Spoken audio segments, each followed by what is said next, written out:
So Animal Task Force is a public-private partnership which is working for research on the livestock sectors. We have 21 members from universities at European level.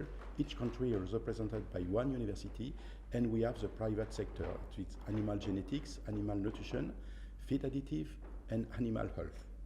And we have a lot of contact with people working on the livestock sectors.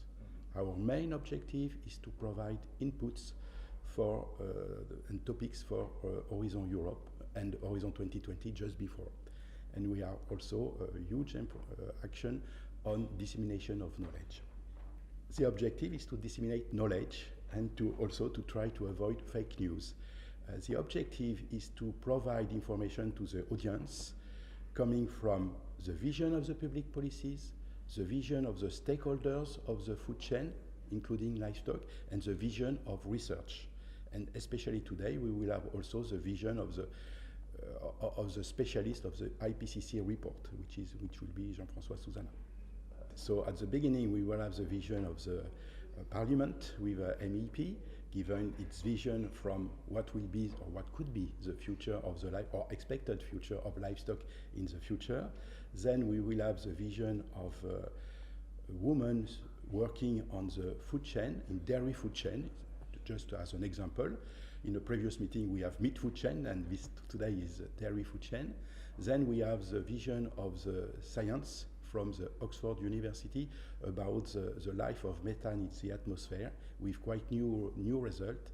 And after we will have the vision of a trial experiment involving farmers in Portugal on the carbon storage of soil with new use of soil. And to finish, we will have the IPCC report with Jean-François Souzana.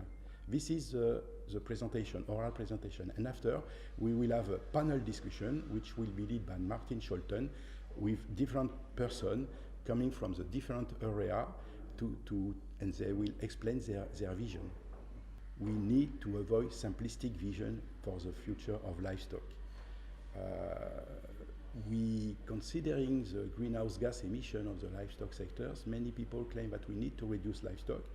Basically, it's not false, but we need also to working on improving the sectors and not only reducing the sector, because reducing the sectors will have also a lot of trade-off, and we need to be conscious on this.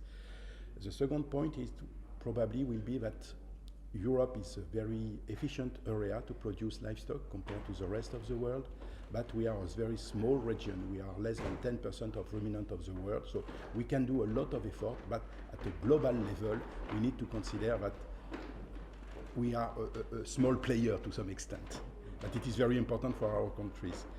And after, we will see some other message, and especially considering that the half-life of methane in the atmosphere is far shorter than said before. This could have some implication for research on ruminants, especially. The background of the afternoon is just in the continuity in the morning. After thinking in the morning about the global approach, in the afternoon we will go deeper in research and what are the current research objectives at European level and what are the current projects. Most of the projects we will present this afternoon will be on greenhouse gas mitigation with different aspects of the animals, genetics, feeding, and so on. So it will be a concrete vision. But at European level, sometimes we have difficulties to have a good link between the research, good research in Europe, and application. And here today, it's to focus on what could be the outcome of all the projects together. The next step for ATF is to prepare a strategic research agenda for Horizon Europe, and in this strategic research agenda we will have several topics. One of them is for sure greenhouse gas mitigation, and the objective of today is to collect information from the objective of policymakers, food chain stakeholders, and what are the current state of research to do a step further.